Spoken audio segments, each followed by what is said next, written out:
Les personnes en apparence les plus dangereuses peuvent s'avérer être les plus salvatrices. Ce n'est pas tant la personne de Louise qui m'a aidée, mais cette histoire, l'enseignement que j'en ai tiré et ce vécu. Elle m'a tiré vers le haut, elle m'a invité à rejoindre le mouvement de la vie plutôt que celui de la mort. C'est pourquoi j'ai, et j'aurai toujours une grande considération pour cet homme. Je lui suis reconnaissante de ce qu'il m'a apporté, de qui il m'a permis de rencontrer par la suite, ainsi que pour ce qu'il m'a permis de faire et d'être jusqu'à ce jour, et cela même si ça ne tenait pas de sa volonté. L'homme a une grande puissance et une grande importance, mais il ne se rend pas compte. Lui est néanmoins autant mauvais qu'il est bon. Ainsi sa puissance est terriblement dangereuse. C'est un homme qui peut être effrayant, mais moi-même je m'effraie davantage du fait d'avoir écrit un tel pavé sur lui en le mettant à ce point en lumière ou dans l'ombre.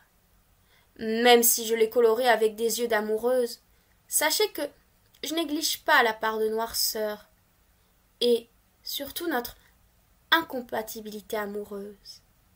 C'est aussi pourquoi je suis bien contente qu'il n'y ait jamais eu de relation établie avec lui et que je ne souhaite pas y retourner. Son existence et le croisement de nos chemins m'aura été autant salvateur que destructeur, une rencontre à double tranchant, comme il l'aurait dit. J'ignore qui de nous deux est le plus fou ou le plus narcissiquement fragile, et je ne le saurai sans doute jamais. Ce n'est pas grave, car, à présent que nos chemins se sont séparés, je n'ai rien à craindre.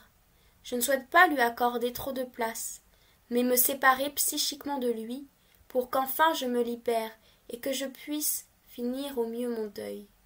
Il est l'une des personnes que j'ai le plus aimées. Il est aussi celui qui m'aura le plus déchiré le cœur, et ça je ne peux pas l'oublier. À la rencontre de la perversion.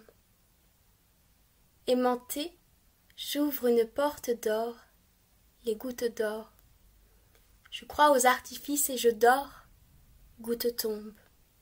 Oh non, dans ma tombe j'ai dormi, l'eau a fuité, et aveuglée je me suis noyée, sans confetti. J'ai soif alors, je goûte une des gouttes. Or, l'eau n'est pas bénite, mais verte, en alerte. L'or du jeu n'est pas celui du jeu. Le reflet m'est tronqué, je suis le maître du jeu, mais j'en suis expulsé. Tout humide, je m'en relève, mais méfiance, car cette flavescence n'était qu'une apparence. L'eau coule entre mes mains, et je peine à l'unir, elle s'évapore. Toute craquelée, je m'assèche, mais je veigne sur toile le sang que j'en mêle sous sens d'une mécanique cyclique qui tourne d'un sens. Tic répétitif, tic rébarbatif. L'arme est plastique, et la fuite n'a de sens que pour mes morsures. Comment est-ce possible? Je ne pensais qu'alors. Oh, suis-je naïve? J'en avais oublié mes roseaux. L'art reflète l'or, je renais des eaux. Dire que je n'y croyais pas. Oh, l'herbe n'est jamais plus verte ailleurs. J'espère que l'histoire aura réussi à vous faire voyager à mes côtés et à vous faire découvrir un homme. Elle était celle d'un croisement entre deux mondes oniriques différents appartenant à deux entités psychiques bien distinctes, mais qui se sont retrouvées par le corps. Pas d'illusion, l'homme reste ordinaire, mais simplement son évolution m'aura épaté parce que je l'ai rencontré lorsqu'il était si désaffecté.